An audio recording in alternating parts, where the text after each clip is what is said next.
Baldness सिर्फ एक physical change नहीं है, ये आपकी पर्सनैलिटी, कॉन्फिडेंस और इवन ड्रेसिंग स्टाइल को भी इम्पैक्ट करता है, जिसके लिए आपको बार बार अपने बाल ठीक करने पड़ते थे। यही सब चैलेंजेस फेस कर रहे थे हमारे पेशेंट। मिरर में बार बार देखना, अपनी रिसीडेड हेयरलाइन को एनालाइज करना और इन सब चीजों से परेशान होकर पेशेंट ने हेयर ट्रांसप्लांट करवाने का डिसीजन लिया और अब उनके हेयर ट्रांसप्लांट को 7 महीने पूरे हो चुके हैं और इनिशियल लुक के कंपैरिजन में अब ट्रांसफॉर्मेशन विजिबल है। पेशेंट ने अपना 5 मंथ्स का एक्सपीरियंस भी शेयर किया, जिसे हम आगे वीडियो में देखेंगे। इस वीडियो में आपके काफी डाउट्स क्लियर हो जाएंगे, लाइक क्या बॉल्डनेस की वजह से कैप लगाना सही है, क्या लुक्स में कॉम्प्रोमाइज करना चाहिए, हेयर ट्रांसप्लांट अफोर्डेबल है या नहीं। आपके इन सभी सवालों का जवाब आज आपको हमारे पेशेंट से मिलेगा, तो एंड तक बने रहिए। पहले जानते हैं पेशेंट की इनिशियल स्कैल्प कंडीशन के बारे में। पेशेंट के स्कैल्प का जब डिटेल्ड एग्जामिनेशन किया गया तो हमारे एक्सपर्ट्स ने डायग्नोज किया कि उनकी बॉल्डनेस डिफ्यूज ग्रेड 5 स्टेज पर पहुंच चुकी है। इस स्टेज में सबसे पहले उनकी हेयरलाइन रिसीड हुई और जितना हेयरलाइन पीछे गई उतना ही फ्रंटल एरिया खाली नजर आ रहा था। जहां पहले डेंस हेयर ग्रोथ होती थी वहां अब स्कैल्प क्लियरली विजिबल था। इसके बियॉन्ड हेल्थी ग्रोथ भी प्रेजेंट थी, जहां हेयर ट्रांसप्लांट की नीड नहीं थी। फ्रंटल जोन के बाद मिड स्कैल्प रीजन में भी नोटिसेबल थिनिंग डेवलप हो चुकी थी और क्राउन एरिया तो कंप्लीटली स्पार्स दिख रहा था। वहां हेयर डेंसिटी ऑलमोस्ट नेग्लिजिबल थी। लेकिन इस चैलेंजिंग बॉल्डनेस पैटर्न के बीच पॉजिटिव फैक्टर था पेशेंट का डोनर एरिया, जो हेल्थी कंडीशन में था। हेयर शाफ्ट्स की थिकनेस, डेंसिटी और क्वालिटी ट्रांसप्लांट के लिए आइडियल थी। साथ ही स्कैल्प में डैंड्रफ या एक्टिव इन्फेक्शन भी नहीं था, जो एक स्मूथ सर्जिकल प्रोसेस के लिए जरूरी होता है। स्कैल्प एनालिसिस के बाद हमारे एक्सपर्ट्स ने पेशेंट के एग्जिस्टिंग हेयर्स को ट्रिम किया, जिससे एरिया क्लियरली विजिबल हो। फिर केयरफुली कस्टमाइज्ड हेयरलाइन डिजाइन की गई। इसके बाद शुरू हुई पेशेंट की सर्जरी, जिसमें हमारे एक्सपर्ट्स ने हेयरलाइन जोन में सिंगल और थिन हेयर फॉलिकल्स को इरेगुलर पैटर्न में इम्प्लांट किया गया। फ्रंटल एरिया में मैक्सिमम डेंसिटी ऐड करने के लिए डबल और ट्रिपल हेयर फॉलिकल्स इम्प्लांट किए गए थे।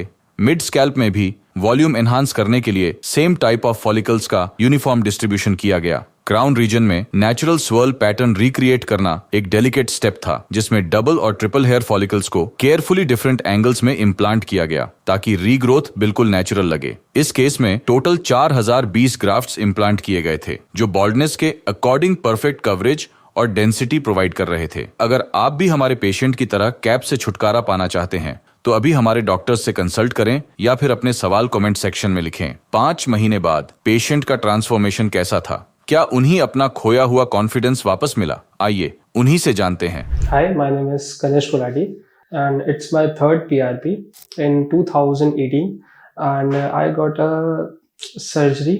Because of that, I lost so much weight and it's a very huge loss for my body. And after 2 years, I had also suffered from jaundice and then next year I had a dengue. So my baldness is just not because of genetically, it's just because मुझे बहुत ज़्यादा hair loss इसलिए होने लगा कि मैं धीरे धीरे धीरे बहुत ज़्यादा मेडिसिन से एंड बीमारियों से घिरता चला गया। सो डे बाय डे मेरे को बॉल्डनेस फील तब होने लगी जब मेरा हेयर लॉस बिल्कुल नहीं रुक रहा था। एंड मैंने बहुत रेमेडीज़ यूज़ की, जैसे लाइक मैंने मेरे काफ़ी ही मतलब क्लोज डॉक्टर हैं, मैंने उनसे ट्रीटमेंट लिया 1 साल तक। सब कुछ करने के बाद मेरे को ये चीज़ अब जाके पता लगी कि जो मेरे को मेजर हेयर लॉस हो रहा था, so the minoxidil was the solution, जो मैं बहुत ज़्यादा यूज़ कर रहा था और मेरे को नहीं पता था कि अल्कोहलिक मिनॉक्सिडिल सोल्यूशन मेरे हेयर के लिए ठीक नहीं है। मैं काफ़ी टाइम तक उसको 1 साल तक यूज़ करता रहा, वो भी एक बहुत बड़ा रीज़न था मेरे बॉल्डनेस का। काफ़ी बाल गिरते रहे। मैंने बहुत रेमेडीज़ यूज़ की, ऑनियन ऑयल लगाना या ऐसा घर में ही हल्दी का दूध पीना या दही के अंदर हल्दी मिलाना, मैंने बहुत सारी चीज़ें करी। बट वही है कि ये सारी चीज़ें आयुर्वेदिक थी और ये समय लेती हैं और हमारी जो डेली लाइफस्टाइल होती है वो इतना टाइम नहीं दे पाते। बिकॉज मैं जॉब पर्सन, मेरे को सुबह उठना पड़ता है, अपनी शिफ्ट्स के लिए जाना पड़ता है। सैटरडे संडे ही 2 दिन होते हैं जिसमें हम ये सब कर रहे होते हैं और हमें रेस्ट भी करना होता है, तो ये सब पॉसिबल नहीं था। एट दी एंड मेरे पास यही एक ऑप्शन था कि मैं कुछ ऐसा करूं जो डॉक्टर से रिकमेंडेड हो। तो मैंने फर्स्ट वीडियो हेयर ट्रांसप्लांट की ऐसे शॉर्ट्स में देखी थी यूट्यूब में। वहाँ से मैंने इस चीज़ को सर्च किया कि ये कैसा मतलब एथिकल है, बॉडी के लिए ठीक है कि नहीं, और ये क्या प्रोसीजर है। तो ये सब देखने के बाद मैंने सबसे ज़्यादा व्यूज़ QHT के देखे और मैंने 2 वीडियो सबसे ज़्यादा हाईलाइट्स देखी, जिसमें आपने बहुत बड़े CID इंस्पेक्टर को आप जानते हैं, दया, या फिर राजपाल यादव, बहुत अच्छे एक्टर्स हैं। इन दोनों की वीडियोस को देखने के बाद मैंने धीरे धीरे स्क्रॉल डाउन करता हुआ इनके पेज पे आया, मैंने सारी वीडियोस एक एक करके फॉलो करी कि कैसे इनका प्रोसीजर स्टार्ट होता है, कैसे खत्म होता है। फिर एट द एंड मैंने अक्टूबर 2 और 3 के आई गेस मैंने इनको कांटेक्ट किया। मैंने पूरा प्रोसीजर जाना कि कैसे ये स्टार्ट है, क्या इसकी फीस है, कब ये खत्म होगा, इनका कितना इसमें पार्ट होता है, कितनी ये गारंटी लेते हैं, मैंने सब कुछ जाना। एज अ मिडिल क्लास हर एक इंसान का जानने का ये पूरा होता है, हक होता है। तो मैंने एक स्टार्टिंग से लेके एंड तक पूरे प्रोसीजर को समझा 1 महीना। और ऐसा ही नहीं, मैंने अपनी दिल की तसल्ली के लिए मैंने अपने आसपास के एरिया में भी मैंने इस चीज़ को कंपेयर किया कि क्या ये चीज़ें हो रही हैं वो ठीक है कि नहीं। कुछ अपने फैमिली डॉक्टर्स ने पूछा। तो उसके बाद मेरी जो सर्जरी थी वो 3 जन को स्टार्ट हुई। मुझे 1.5 दिन की सर्जरी थी। हाफ डे मेरा स्टार्टिंग में 3 जन को ऐसा था कि मेरे बाल मतलब होल्स करने थे, पंचिंग करना था, तो आधा दिन उसमें चला गया। और नेक्स्ट डे मेरे को सुबह 7 बजे बुलाया गया और 7 बजे से लेके शाम के 5-6 बजे तक मैं ओटी में था। मैं जागा हुआ था। काफ़ी अच्छा इन्होंने केयर किया। बीच में हमें मील्स भी मुझे 2 दफ़ा प्रोवाइड किए गए। उस दौरान मेरे को ये भी बहुत अच्छे से पता लगा कि कितना अच्छा ट्रीटमेंट है। काफ़ी अच्छे डॉक्टर्स हैं। हर 15 मिनट में वो डॉक्टर्स मेरे को पूछ रहे थे कि एवरीथिंग इज़ ऑल राइट, कोई प्रॉब्लम तो नहीं है या फिर सर्जरी में कोई दिक्कत तो नहीं हो रही है। हर 1 घंटे में मेरे को एक मील प्रोवाइड किया गया। जब ये सारा प्रोसीजर हो रहा था तो मेरे को काफ़ी घबराहट थी, पेन था, but it's the part of a procedure. तो होता है ना कि मतलब आपको थोड़ा बहुत तो कुछ अब करने के लिए दर्द तो सहना पड़ेगा, तो ठीक है, वो एक प्रोसीजर का पार्ट था। बट उसमें मेरे को रिलैक्सेशन ये था कि हर वक्त मेरे आसपास एक नर्स या एक अटेंडेंट था जो मेरे को बता रहा था कि सर आपको परेशान होने की जरूरत नहीं है, जहाँ पे भी ऐसा लगे कि कुछ प्रॉब्लम है हम आपको पूरा सर्जरी को वहीं रोक देंगे। तो बहुत फ्रीक्वेंटली वो सारी चीजें हुई। एक चीज मुझे बहुत अच्छी लगी, स्टार्टिंग के 3 मंथ्स बहुत अच्छा फॉलोअप लिया गया, जो मैं अभी भी अप्रिशिएट रियलिटी करता हूँ कि फरवरी में जब मेरी फर्स्ट पीआरपी हुई, फरवरी से लेके अप्रैल तक मेरे को रोज रेगुलर कॉल्स आते थे कि सर आपकी पीआरपी हो गई है, आपका कैसा चल रहा है। रेगुलर फॉलोअप से मेरा मतलब ये भी है कि हर 2 हफ्ते में मेरे को अपने सर की फोटो खींच के भेजनी पड़ती थी कि हाँ अभी मेरा इतना है, अभी इतना है। फर्स्ट जब मेरा पीआरपी हो गई थी फरवरी में, तो उसमें भी पूरा एक मेडिकल प्रोसीजर होता है जिसमें वो मेडिसिन प्रोवाइड करते हैं, बताते हैं कब आपको किस टाइम तक मेडिसिन लेनी है, कब आपको लगाना है, कुछ चेंजेस तो नहीं आ रहे, कोई डैंड्रफ तो नहीं है। यहाँ पे मैंने स्टार्टिंग में एक चीज पॉइंट आउट की थी कि मिनॉक्सिडिल एक सोल्यूशन है जो मेरे को एल्कोहलिक स्टार्टिंग में भी बहुत ज्यादा प्रॉब्लम कर रहा था। मैंने फरवरी स्टार्टिंग में फर्स्ट पीआरपी में मैंने इस चीज को फिर से उठाया और बोला कि सर मैंने इस बार सर्जरी के लिए पेमेंट किया और मेरे को फिर वही इश्यूज आ रहे हैं। तो अच्छे से मेरी बात को सुना। मेरी एक वीडियो सेशन हुआ एक डॉक्टर के साथ, उन्होंने मेरी पूरी मेडिकल हिस्ट्री जानने के बाद प्लस ये जानने के बाद कि मेरे को क्या प्रिस्क्राइब किया गया है, उन्होंने पर्टिकुलरली इस चीज को पकड़ा और बोला कि आपको मिनॉक्सिडिल सॉल्यूशन अल्कोहलिक फ्री लगाना चाहिए। और वो दिन से लेके अब तक एक भी बार मेरे को डैंड्रफ नहीं है, कोई इचीनेस नहीं है। और वो मिनॉक्सिडिल सॉल्यूशन जो मैं अल्कोहलिक पिला रहा हूँ वो बहुत बेस्ट है। तो इन केस अगर आपको भी ऐसा लगता है कि आपको बहुत डैंड्रफ हो रही है तो आप डॉक्टर को भी ये चीज पूछ सकते हैं कि क्या मेरी बॉडी और मेरे हेड के लिए अल्कोहलिक सही है कि नहीं। और उसके बाद फिर मेरे को यही प्रोसीजर रहता था कि हर 45 डेज में मेरे को पीआरपी के लिए आना पड़ता था, जो कि बहुत कन्वीनियंट है। कुछ नहीं है, आपको एक कॉल करना है, ये आपकी फर्स्ट कॉल में आपको उठा लेंगे, इन केस बिजी है कॉल बैक कर देंगे। उसके बाद आपको बस अपना नाम बताना है, आपकी सर्जरी कब हुई है, और आपको ये पूछेंगे कि आपकी पीआरपी कब हुई है, कौन सी पीआरपी है। आपको ये डिटेल्स देनी है, आपकी वो फर्स्ट पीआरपी बुक कर देंगे और जिस दिन आपकी पीआरपी आपको चले जाना है और अपनी पीआरपी के लिए आ जाना है। पीआरपी कुछ बहुत बड़ा प्रोसीजर नहीं है। इसमें बेसिकली क्या है कि आप ही के बॉडी से एक यूनिट ब्लड लिया जाता है और उसमें से ना ब्लड काउंट्स को हटा के पीआरपी सोल्यूशन उसे तैयार किया जाता है आपके सर में इंजेक्ट करने के लिए। अगर आप बहुत लकी हैं तो ये ऑफर आपको भी मिल सकता है कि आपको 5 पीआरपी आपके सर्जरी की किट के अंदर अवेलेबल होगी। मैं बहुत लकी था, मुझे इस टाइम पे मिल गया था, लेकिन काफी ऑफर्स में अवेलेबल में ऐसी चीज नहीं थी। ये मेरी 3rd पीआरपी है और अभी मेरी 2 पीआरपी रह रही हैं और अभी टचवुड मेरा प्रोसीजर अब तक ठीक चल रहा है। लेकिन कुछ चीजों का आपको बहुत अच्छे से ध्यान करना होगा। जैसे मैं अल्कोहल और सिगरेट नहीं लेता, बट इस चीज का बिल्कुल ध्यान रखना कि आप बिल्कुल मत लेना, रिकमेंडेड नहीं होगा। डॉक्टर आपको बोलेंगे कि हाँ थोड़ा बहुत ले लो, बट अगर आपने इतना पैसा खर्च किया बट तो आपको नहीं लेना चाहिए, ये सब बेस्ट है। और डाइट पे थोड़ा ध्यान दीजिए, क्योंकि अब आप इतना पैसा लगाएंगे तो डाइट पे तो ध्यान देना पड़ेगा। इससे बेस्ट है फिर जिम विम ज्वाइन कीजिए, बट कुछ भी कीजिए डाइट कंट्रोल रखिए, क्योंकि आप भी जानते हैं कि आप एक वर्किंग पर्सन है और वर्किंग पर्सन के लिए इतना पैसा खर्च करके सब करने के बाद भी कुछ फायदा नहीं होगा। So there was a question raised by someone that कि जब मेरा हेयर फॉल स्टार्ट हो रहा था तो मैंने क्या चेंजेस फेस किए। सो बहुत कॉमन चीज हम फेस करते हैं, हम ना अच्छे से कपड़े ड्रेसअप नहीं कर पाते। क्यों? क्योंकि हम कैप पहनना शुरू कर देते हैं। हमारे में ना सबसे ज्यादा ये एक कमी आ जाती है कि हमें ना कैप पहनने की बहुत आदत हो जाती है, क्योंकि लगता है कैप ब्लैक कलर की है तो वो हर ड्रेस कोड के साथ चलेगी। इसमें क्या होता है, हम फॉर्मल्स नहीं पहन सकते, हम कोई भी बहुत एक अच्छा मतलब ट्रेडिशनल है वो नहीं पहन सकते, हम हमेशा कैप पहन के रखते हैं। लेकिन ये सबसे मेजर सेटबैक है कि आपको कैप कभी नहीं पहननी चाहिए। कैप पहनने से क्या होता है, हेयर्स को ऑक्सीजन नहीं मिलती, बहुत ज्यादा स्वेट आपके सर में सर के अंदर कलेक्ट हो जाता है, बहुत जल्दी आपके बाल खराब होने लगते हैं और जो रहे से बाल होते हैं वो भी डैमेज हो जाते हैं।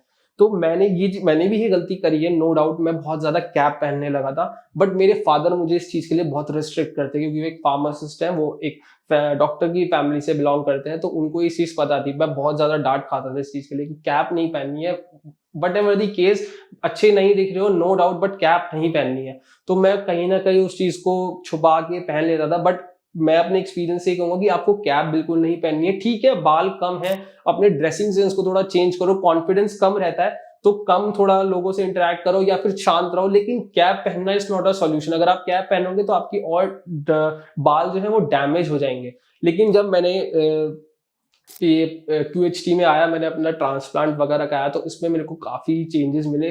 फर्स्ट एक क्वेश्चन और किसी ने पूछा था मेरे से कि कैसे मतलब आपको रीग्रोथ कितनी जल्दी हो जाती है, आपका जो बैक का जो एरिया होता है जहां से बालों को प्लग किया जाता है। सो मैं ये नहीं कहूंगा कि 1 महीने में ही जादू हो जाता है, इट टेक्स टाइम, बहुत स्लो प्रोसीजर है। क्योंकि होता क्या है, बहुत सिंपल सा इसका एक आंसर है कि आपके जो बैक में जो सर में जो होल्स होते हैं, वो एक होल के अंदर 4 बाल होते हैं। डॉक्टर क्या करता है, उन 4 में से सिर्फ एक बाल निकाल लेता है। तो जब वो एक बाल निकालता है तो कभी पता नहीं लगता, क्योंकि जब आपके हेयर ग्रोथ हो जाएंगे और नॉर्मल हेयर आ जाएंगे ना, तो उसमें कभी पता भी नहीं लगेगा कि आपकी पीछे से सर्जरी हुई है और एक बाल लिया गया है। तो मैं एग्जैक्ट डेट नहीं, टाइम नहीं बोल सकता, बट हाँ 1.5 महीना लगता है आपके बालों से जब जितनी नॉर्मल ग्रोथ हो जाती है, क्योंकि वो आपको अच्छे से बॉल्ड करते हैं पीछे से भी अपने प्लग निकालने के लिए। तो आपको भी पता होगा जब हम गंजे होते हैं तो 1-1.5 महीना हमारे नॉर्मल बालों को आने के लिए भी लगता है। तो 1.5 महीने के बाद जब आपके बैक के बाल आने लगेंगे तो आपको 1-2 चीजें बड़ी फेस करनी पड़ेगी। फर्स्ट, आपकी जो डेड स्किन होगी वो बहुत ज्यादा निकलेगी। आप अगर रब करोगे या हल्का सा भी हाथ लगाओगे तो आपको लगेगा कि यार कुछ हो रहा है, तो वो डेड स्किन है, जो डॉक्टर्स ने वहां से हेयर निकाले हैं वो बहुत ज्यादा गिरती है। तो जब वो गिरेगी, आपके बाल वापस आ रहे होंगे, तो एक रीग्रोथ हो रहा होगा आपकी हेयर्स का, प्लस आपकी स्किन का, नई स्किन का जो वहां पे आती है। तो उसके लिए बिल्कुल भी परेशान होने की जरूरत नहीं है। 1.5 महीने का प्रोसीजर है। जब आप अपनी फर्स्ट PRP करा लोगे फरवरी में, मान लीजिए आपने किसी भी, वैसे मैंने जनवरी में कराया था, मेरी फर्स्ट PRP फरवरी में हुई थी, तो फरवरी एंड तक यानी 25 या 28 फेब तक आपको लगेगा कि हाँ मेरे पीछे बाल आ रहे हैं, और आपको पता लगेगा कि हाँ पहले से काफी बाल आ चुके हैं, और एक नॉर्मल सा लगेगा भी नहीं कि आपको कि आपने पीछे से बाल निकाले हैं कुछ है। फ्रंटल की बात नहीं कर रहा हूँ, जहां पे आपने ट्रांसप्लांट करवाया उसमें टाइम लगता है, मेरे को भी लगेगा, अभी भी स्टिल मैं प्रोसीजर में हूँ। लेकिन जो बैक का एरिया होता है जहां से बाल निकाले जाते हैं वो कवर अप हो जाता है। प्लस ट्रांसप्लांट कराने का मेरा मेजर रीजन सिंस यही था कि मैं एक कॉर्पोरेट मजदूर हूँ। सी कॉर्पोरेट में हमें, आपको पता है कि हमारे लिए सबसे मेजर क्या होता है, आप जब किसी क्लाइंट के सामने या किसी भी मैनेजर के सामने जाते हो तो आपका फॉर्मल लुक, आपका ड्रेसिंग सेंस, वो सबसे पहले चेक किया जाता है कि कैसा पर्सन दिखता है। आप चाहे कितना ही अच्छा काम क्यों ना करते हो, क्योंकि एक सरकारी नौकरी नहीं है कि आपको कुछ भी पहन लिया और आप बैठ के चले गए। तो आपको जाना पड़ता है ऑफिस में और अच्छा सा ड्रेसअप होकर जाना पड़ता है। तो मेरे लिए थोड़ा सा मेजर फॉल बैक था कि मैं कभी भी तो ऑफिस में कैप नहीं पहन सकता था, और मेरे कहीं ना कहीं लैक ऑफ कॉन्फिडेंस रहता था जब मैं अपनी क्लाइंट के साथ मीटिंग करता था या मेरी कुछ प्रेजेंटेशंस वगैरह होती थी। तो मेरे को थोड़ा बहुत रहता था माइंड में कि मेरे को मतलब ठीक लग रहा हूँ ना, कोई प्रॉब्लम तो नहीं है, बार बार मैं अपना मिरर में देख रहा हूँ। ये एक ह्यूमन नेचर है, ये सबके साथ होता है। मतलब कहीं ना कहीं हमारे दिमाग में लगता है कि हम अच्छे दिख रहे हैं, हम कितने ही बहुत अच्छे क्यों ना हो किसी भी चीज में, पढ़ाई में या फिर किसी भी प्रोफेशन में, लेकिन हमें लुक वाइज हमेशा जज किया जाता है। तो ये चीज हमेशा हमारे माइंड में रहती है कि यार ठीक लग रहा हूं ना। तो इस वजह से मैंने ये चीज चूज करी, क्योंकि मेरा भी यही प्रॉब्लम था कि मेरे को कहीं ना फेस करने में प्रॉब्लम हो रही थी। और यार 25 साल हो गए थे, आगे शादी भी करनी है, तो ये चीज भी थी। अब वो है ना, बहुत लोगों के पास पैसा होता है वो कर लेते हैं शादी, कौन को कि अपने लुक वाइज, मेरे पास इतना नहीं था, तो मेरे को थोड़ा अपना लुक को भी मेंटेन करना था। तो ये भी मेरा एक मेजर रीजन था कि मेरे को ट्रांसप्लांट करवाना था, और मेरे लिए बहुत अच्छा, मेरा अब तक का बेस्ट डिसीजन रहा कि मैंने करवाया। जब मैंने इस चीज़ के लिए रिसर्च किया, मतलब मुझे को लगा कि हाँ मेरे को सर्जरी करानी चाहिए, तो ये एक बहुत मेजर डिसीजन था। मैंने अपने फादर से और मदर से इस चीज़ को डिस्कस किया, तो वो बहुत ज़्यादा पैनिक थे कि ये कोई ठीक चीज़ है कि नहीं, मतलब ट्रांसप्लांट सेफ है कि नहीं। मेरे फादर इस चीज मेडिकल बैकग्राउंड से बिलोंग करते, बट ऐसा उनको इन चीज़ों की नॉलेज नहीं थी। तो एट द एंड मेरे को ही देखना था, क्योंकि होता है ना घर का बड़ा लड़का है, उसी को सारा मैनेज करना है। तो और एट द एंड मेरे को ही अपने सर्जरी के लिए सारे कैश वगैरह सब कुछ अरेंज करना था, इस तरीके से कि मेरे फादर पे भी ज्यादा बर्डन ना आए। तो मेरे को 1 महीना लगा और मेरी रिसर्च कुछ इस तरीके से स्टार्ट हुई कि मैंने पहला जो क्लिनिक देखा था, वो मैंने एड देखा था, वो मैंने गुड़गांव में एक क्लिनिक है, I don't know the name, ऐसा नहीं है कि मैं रिवील नहीं करना चाहता, जस्ट मेरे को नाम ही नहीं पता। मैंने उनका एक एड देखा था और वहां पे भी मैंने एक सेलिब्रिटी का ही एक वो शॉर्ट्स में वीडियोस में यूट्यूब में वीडियो देखी थी शॉर्ट्स के अंदर। तो वो बता रहे थे कि क्या प्रोसीजर होता है, कैसा होता है। तो मैं उस चीज को फिर यूट्यूब पे देखने लगा कि क्या ये सही है कि नहीं। तो मेरे को एक टर्की करके कंट्री है, उसके बारे में पता लगा यूट्यूब पे कि वो बहुत फेमस है इस चीज के लिए, ट्रांसप्लांट के लिए। लोग ज्यादातर ट्रांसप्लांट वहां से कराते हैं। तो फिर मैंने ट्रांसप्लांट के बारे में गूगल से बहुत अच्छे से पढ़ा कि मतलब क्या प्रोसीजर है, कि ये रियल है कि नहीं, मतलब हमारे असली बाल होते हैं। बिल्कुल मेरे को भी स्टार्टिंग में लगता था कि वो एक मतलब नकली बाल लगाते हैं, वो असली नहीं होते। और फिर मेरे को ऑनगोइंग प्रोसेस में ये भी नहीं पता था, मेरे को लगता था कि जहां से बाल लगाए हैं निकाले हैं वहां से वापस आ जाएंगे। बट आगे जाके जब मैंने QHT को यहाँ पे विजिट किया तो डॉक्टर ने मुझे एक्सप्लेन किया जो बाल हमने निकाल लिया वो वापस नहीं आएगा, वहां पे रीग्रोथ नहीं होगी, बट वो एरिया कवर हो जाएगा। तो ये चीज भी मुझे नहीं पता थी। तो अपनी इस रिसर्च में मेरा फर्स्ट एक्सपीरियंस वो गूगल पे सर्च करना टर्की के बारे में कि वो बहुत फेमस है सिर्फ पर्टिकुलर इस कंट्री के लिए, कि वहाँ ट्रांसप्लांट बहुत ज़्यादा होते हैं वो। फिर मैंने दिल्ली और गुड़गांव में कुछ क्लिनिक्स देखे। फिर उन दोनों को कंपेयर करने में QHT में मेरे को 2-3 चीज़ें ऐसी लगी जो मुझे उनसे बेटर लगी। वो ये थी कि फर्स्ट मेरे को ये थोड़ा कॉस्ट इफेक्टिव लग रहा था एज कम्पेयर टू उनके वो, और जो फैसिलिटीज थी। मैंने बोला ना, तो अब मैं मिडिल क्लास हूँ, मैं हमेशा वही सोचूंगा जो मेरे लिए बेस्ट होगा और मेरे को कम पैसों में ज्यादा चीजें मिलेंगी। तो QHT में मेरे को 5 PRPs थी, फॉलोअप्स थे। मैंने उनसे बात करी, मैंने उनका पूरा प्रोसीजर जाना कि वो कैसे करते हैं, फिर मैंने उनको QHT से कंपेयर करा। तो मेरे को 1-2 चीजें जो बेस्ट लगी, फर्स्ट PRP, सेकंड हर रोज फॉलोअप। व्हाट्सएप पे आपको अपनी वीडियोस डालनी है, फोटोज डालनी है, और हर 1-2 हफ्ते में आपको कॉल करेंगे, एक रिमाइंडर के लिए मैसेज जाएगा कि आपका PRP आ गया। तो ये उनका पूरा सपोर्ट सिस्टम उनका पूरा तैयार था। उनका एक BPO जिसे कहते हैं कि हर वक्त कॉल करना, हर चीज के लिए अपडेट करना, ये चीज उनकी पूरी रेडी थी पहले से। तो ये मेरे को बहुत अच्छा लगा। फिर मैंने बताया था स्टार्टिंग में आपको कि मैंने कुछ सेलिब्रिटीज की वीडियो देखी, जैसे राजपाल यादव और दया। तो मुझे पता लगा कि वो भी यहाँ पर ऑलरेडी आ चुके हैं, कि मेरे लिए थोड़ा नियर पड़ता है, मतलब आसपास मेरे कुछ रिलेटिव्स भी रहते हैं कि अगर मैं यहाँ आ रहा हूँ तो मैं उनके पास विजिट कर सकता हूँ। तो ये सारे फैक्टर्स को मैंने ध्यान में रखते हुए मैंने इस चीज़ को फोकस किया कि मेरे को QHT चूज करना चाहिए। One of more questions I got from someone कि क्या मतलब आपको क्या डिफरेंट लगता है उनकी टेक्नोलॉजी और टेक्निक्स में एज कम्पेयर टू आपने QHT यूज़ किया। तो ये बड़ा, मैं इस चीज़ को बहुत not briefly but I will give a good answer about this so that you can decide what clinic you should use. तो इसमें मैं आपको सबसे बहुत मेजर चीज़ बताना चाहूँगा, आप QHT यूज़ करें या whatever clinic you use, after surgery there is a bandage जो आपके फोरहेड पे लगाई जाती है। ऑलवेज रिमेंबर कि उस बैंडेज को नहीं हटाना चाहिए until and unless you get a call from a doctor और from a support। जब तक आपको कॉल करके बोला ना जाए कि उसको बैंडेज को रिमूव करना है, उसको नहीं रिमूव करना चाहिए। द रीज़न इज जब वो बैंडेज लगाई जाती है it's because there was a swelling on your forehead, क्योंकि अब आपके इम्प्लांट्स हुए हैं। तो जब इम्प्लांट्स होते हैं आपको भी पता है कि आपको कोई चीज़ चुभती है तो वहाँ पर हल्का सा स्वेलिंग आती है, और आपको बहुत सारे वो डिपेंड करता है कि आपको 3000 ग्राफ्ट्स लगे हैं या 3500 ग्राफ्ट्स लगे, तो उसमें एक स्वेलिंग आती है सर में हल्का सा, वो नॉर्मल चीज़ है, it's not a big reason, मतलब बहुत बड़ी चीज़ नहीं है वो। तो उसके लिए आपको एक फोरहेड पे हमेशा एक बैंडेज लगाई जाती है, वो आपको कभी रिमूव नहीं चाहिए until and unless आपका डॉक्टर आपको रिकमेंड करे या फिर आपको टाइम के बाद। और उसमें मैंने इस चीज़ में मैं ये चीज़ ऐड करूँगा कि मैंने मतलब वो गलती करी, मैंने वो बैंडेज रिमूव कर दी थी तो हल्की सी स्वेलिंग नीचे आ गई थी, बट फिर मैंने डॉक्टर को कंसर्न करा और जल्द से जल्द उन्होंने मेरे को बोला कि वो बैंडेज लगाओ और ये मेडिसिन हम आपको दे रहे हैं, आपको ये मेडिसिन टाइम टू टाइम खाने से ताकि वो स्वेलिंग फैल ना जाए। एज़ कम्पेयर टू अब आप ये चीज़ देखें कि आपको कितनी एलर्जी होती है, कुछ ऐसा कुछ नहीं होता, मतलब ये नॉर्मल सी चीज़ है, ये कोई मेजर सर्जरी वगैरह कुछ नहीं है, नॉर्मल आपकी जिसे कहते हैं आर्टिफिशियल सर्जरी में आता है। तो इसमें आपको कोई एलर्जीज नहीं हो सकती, और उसके लिए भी डॉक्टर आपको सर्जरी से पहले 15 और 10 टेस्ट देते हैं, वो टेस्ट आपको कराने होते हैं जो मैंडेटरी होते हैं। इन दो टेस्ट में आपको पता लगता है कि आपको किसी चीज़ से एलर्जी तो नहीं है, कोई प्रॉब्लम तो नहीं है, आपका शुगर, आपकी बीपी सब कुछ नॉर्मल है ना। ये सर्जरी से पहले आपको करवाया जाता है टेस्ट, और ये डिपेंड करता है कि वो टेस्ट आपको करने हैं या आप डॉक्टर के पास क्लिनिक पे जाके करवाओगे। ये मैं आपको इन जनरल बोल रहा हूँ, ये कंपैरिजन में नहीं कर रहा। अब मैं आपको ये चीज़ बताऊंगा कि मैंने QST क्यों चुना, क्योंकि यही चीज़ मैंने जब किसी दूसरी क्लिनिक से पूछी थी तो उन्होंने मेरे को ये बोला कि नहीं, आपको हमारे पास आना पड़ेगा, पहले वो टेस्ट कराने पड़ेंगे, फिर हमें पता लगेगा कि आपकी सर्जरी कब होगी, जो मेरे लिए थोड़ा सा हेक्टिक था। अभी QST ने मुझे ऑप्शन दिया कि नहीं, आप अपना घर पे ही टेस्ट करा लीजिए किसी भी बढ़िया सी लैब से, और आप हमें रिपोर्ट सेंड कर दीजिए, उन रिपोर्ट के बिहाफ पे हम आपको बता देंगे कि आप एलिजिबल हो कि नहीं। बट दूसरे क्लिनिक्स मेरे को ये चीज़ नहीं दे रहे थे। एंड रही बात टेक्नोलॉजी की, तो QHT जो बेसिकली जो नाम है, ये एक टेक्नोलॉजी ही है जो QST यूज़ करता है, और जो बाकी क्लिनिक्स है वो FLU टेक्निक यूज़ करते हैं, FUE टेक्निक यूज़ करते हैं। बहुत कॉमन कंपैरिजन है, आपको कहीं पे भी मिल जाएगा, इतना कुछ बड़ा डिफरेंस नहीं है। मैं आपको बहुत शॉर्ट में समझाता हूँ। FUE क्या होता है बेसिकली, डॉक्टर क्या करता है, पहले आपके इम्प्लांट्स आपके यहाँ से निकालता है बैक में से, उनको रखता है, उनको स्टोर करता है, और फिर कुछ टाइम बाद उसके आपको जहाँ पे आपके इम्प्लांटेड एरिया है वहाँ पर उसको लगाता है।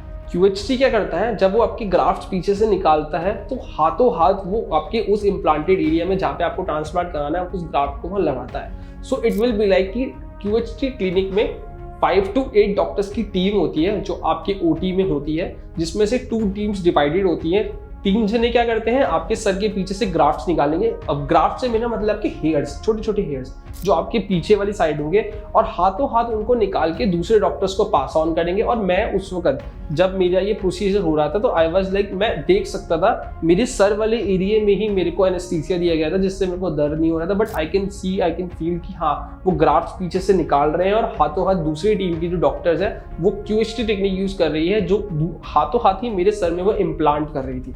बट बाकी क्लिनिक्स जो है, ऐसा नहीं है कि वो खराब है, बट वो FUE में यूज करते। इसमें डिफरेंस क्या आ जाता है कि जब आपके सर में से कोई ऑर्गन या कुछ चीज निकाला जाता है ना, तो उसकी लाइफ एक्सपेक्टेंसी होती है वो बहुत शॉर्ट होती चली जाती है। अब आप कुछ भी एग्जांपल ले सकते हैं, किडनी, हार्ट, कुछ भी हो, जब आपकी बॉडी में से निकाला जाता है उसका एक टाइम पीरियड होता है, एक टेम्परेचर होता है। और हेयर एक बहुत ज्यादा माइन्यूट चीज है जो आपके सर में से निकाली जाती है, तो उसको हाथों हाथ लगाना चाहिए, क्योंकि जितना वो बाहर बॉडी के रहेगा उसकी लाइफ और उसका जो मतलब एक वो जिसे मैं ये कह सकता हूँ कि उसकी जो लाइफ लॉन्ग है, जो आपके सर में लगने की वो चीज़ है, मतलब जिस चीज़ के लिए आप करा रहे हो, फायदा नहीं देगा। मतलब आप बाल एक बार पीछे आपने ग्राफ्ट निकाल लिया, आपने उसको स्टोर करके रख दिया कि हम उसको बाद में लगाएंगे, और बाद में वो डैमेज हो गया या फिर वो अपनी फुल एक्सपेक्टेंसी पे नहीं पहुंच पाया और फिर भी वो इम्प्लांट हुआ, तो वही चीज़ है ना, आपने बहुत ज़्यादा पे भी किया और फिर भी आपको फुल रिजल्ट नहीं मिला।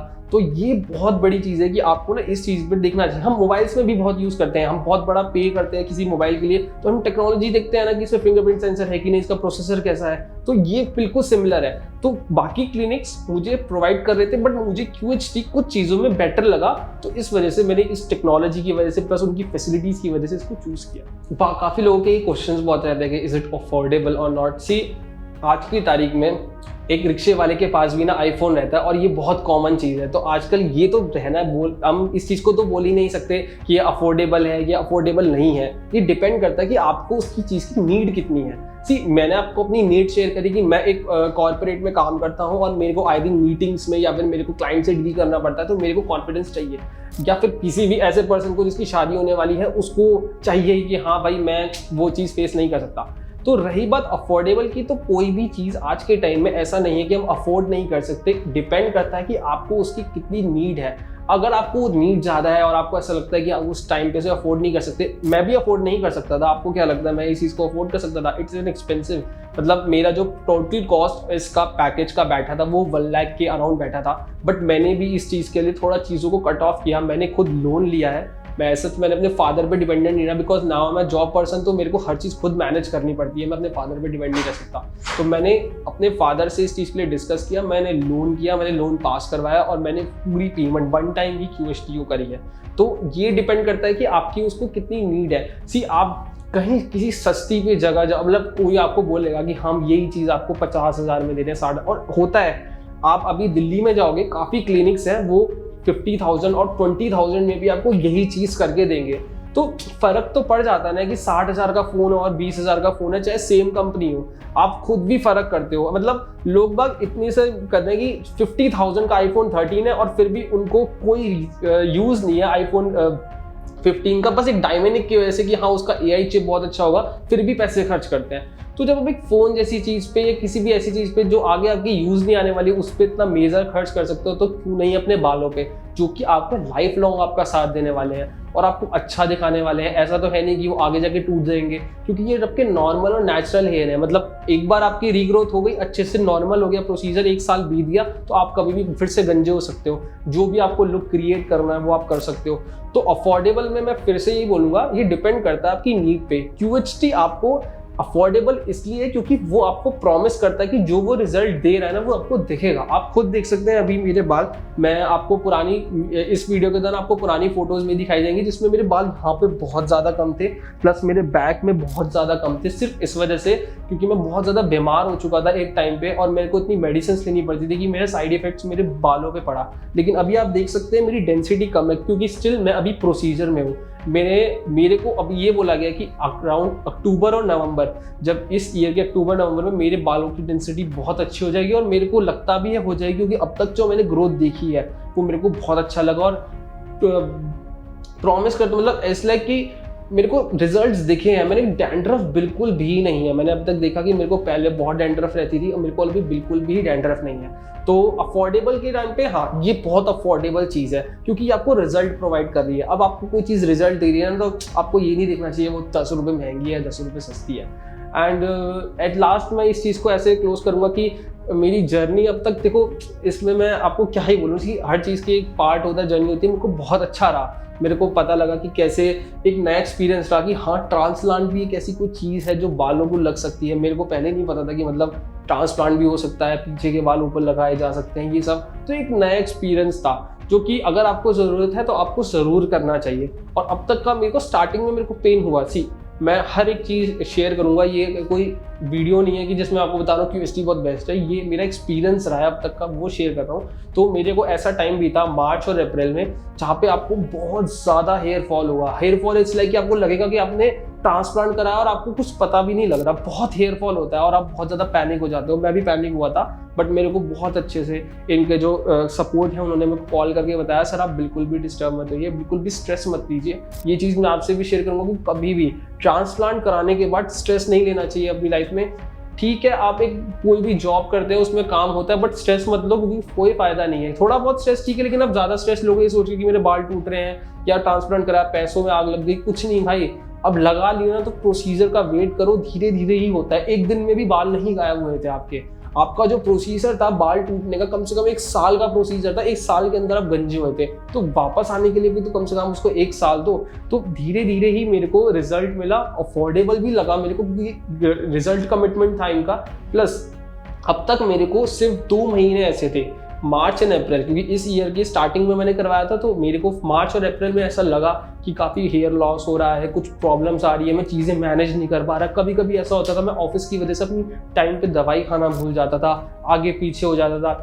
ऐसा कुछ नहीं है, एक दिन भूल गए या स्किप हो गया कोई नहीं, ऐसा कुछ मेजर नहीं है।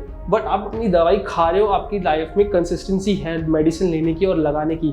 प्लस आपको सबसे मेजर चीज़ जो मैं आपको सबको बोलूँगा, डाइट को थोड़ा कंट्रोल करना। मतलब आप बाहर का थोड़ा स्पाइसी मत खाओ, अवॉइड करो तो ज़्यादा बेटर है, क्योंकि जो ऑयली फूड होता है ना वो सबसे ज़्यादा आपका कोलेस्ट्रॉल बढ़ाता है और आपके हेयर लॉस में प्रॉब्लम करता है। अभी आपने ट्रांसप्लांट कराया तो डॉक्टर्स जाने से पहले जब आप यहाँ से जाते हो, आप जब आते हो तो आपसे एक फॉर्म फिल कराते हैं, पूछते हैं कि आप सिगरेट, अल्कोहल या फिर आपकी डाइट कैसी है, और वो आपको यही रिकमेंड करते हैं। और मैं भी ये करूँगा कि डाइट मैं बहुत खाता हूँ। मैं पंजाबी हूँ और हमारे घर में हर वीकेंड पे बटर चिकन बाहर का कुछ ना कुछ चलता रहता है। तो एट द एंड में मैंने बहुत कंट्रोल किया है, सिर्फ इसलिए क्योंकि मैंने ट्रांसप्लांट की तरफ अपना एक कदम बढ़ाया, ये जानने के लिए कि मुझे अपने बाल चाहिए।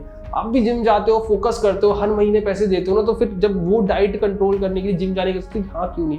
और बहुत ज़्यादा नहीं करना, ऐसा नहीं कह रहा हूँ कि आपको छोड़ देना है, हफ्ते 2 हफ्ते में एक बार चलेगा, लेकिन हाँ थोड़ा कंट्रोल करो, घर के खाने पे ज़्यादा फोकस करो। ऐसा कुछ हेल्दी नहीं खाना, बस नॉर्मल रखनी है डाइट को कि आपके बालों पे उस चीज़ का कोई इफेक्ट ना पड़े।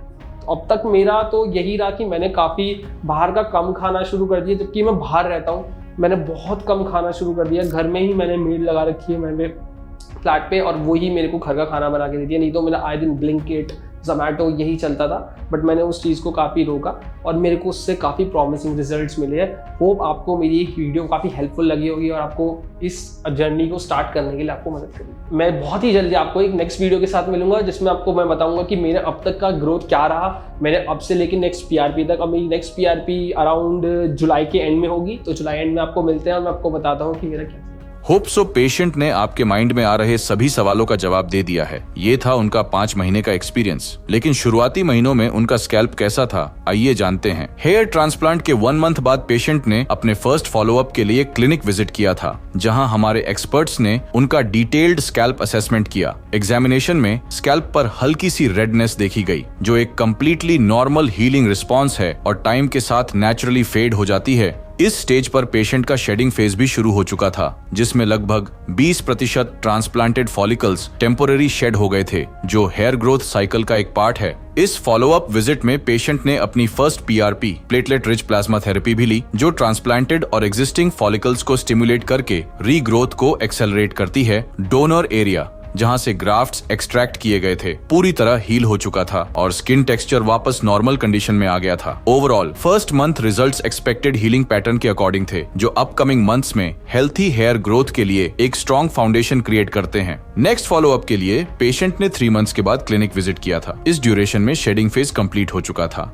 और ट्रांसप्लांटेड फॉलिकल्स अब ग्रोथ फेज में ट्रांजिशन कर रहे थे। नेटिव फॉलिकल्स भी इस स्टेज पर हेल्थी कंडीशन में थे, जिससे overall scalp coverage gradually improve हो रही थी। डोनर एरिया जहां से ग्राफ्ट्स एक्सट्रैक्ट किए गए थे कंप्लीटली अनडिटेक्टेबल था। कोई विजिबल एक्सट्रैक्शन मार्क्स या स्कार्स नजर नहीं आ रहे थे, जो हमारी एडवांस्ड QHT टेक्निक का एक स्ट्रॉन्ग प्रूफ है। ये स्टेज हेयर रेस्टोरेशन जर्नी का एक एक्साइटिंग पॉइंट होता है, क्योंकि यहाँ से पेशेंट का विजिबल ट्रांसफॉर्मेशन शुरू होता है और हर महीने डेंसिटी और थिकनेस में नोटिसेबल इंप्रूवमेंट आने लगता है। अगर आप भी हेयर ट्रांसप्लांट करवाना चाहते हैं तो कमेंट करिए हेयर ट्रांसप्लांट। नेक्स्ट फॉलोअप के लिए पेशेंट ने 5 महीने के बाद क्लिनिक विजिट किया था। इस स्टेज पर स्कैल्प पर new hair growth clear visible थी, लेकिन वॉल्यूम और डेंसिटी अभी कंपैरेटिवली कम थी, जो कि कंप्लीटली नॉर्मल है, क्योंकि हेयर शाफ्ट्स इस वॉक टिट अपने इनिशियल थिकनिंग फेज में होते हैं। ट्रांसप्लांटेड और नेटिव हेयर्स स्मूथली इंटीग्रेट हो रहे थे, जिससे ओवरऑल लुक नेचुरल लग रहा था। पेशेंट का कॉन्फिडेंस विजिबली इंप्रूव हुआ था। ये स्टेज एक ट्रांजिशन पॉइंट होता है, जहां से हेयर ग्रोथ रैपिड फेज में एंटर करती है और कमिंग मंथ्स में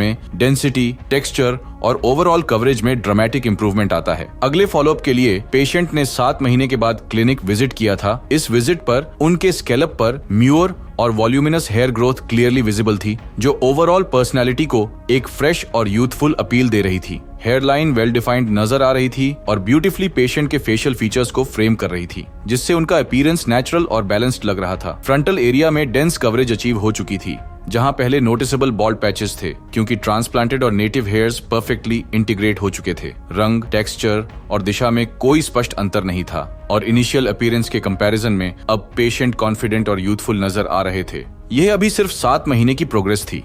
हम आगे भी पेशेंट के रिजल्ट्स आपके साथ शेयर करते रहेंगे, लेकिन अगर आप भी बॉल्डनेस से परेशान हैं, तो आज ही हमारे एक्सपर्ट्स के साथ कंसल्टेशन बुक करें। अगर वीडियो अच्छा लगा हो तो वीडियो को लाइक करें, शेयर करें और ऐसी ही और जर्नीज देखने के लिए हमारे चैनल को सब्सक्राइब करना ना भूलें।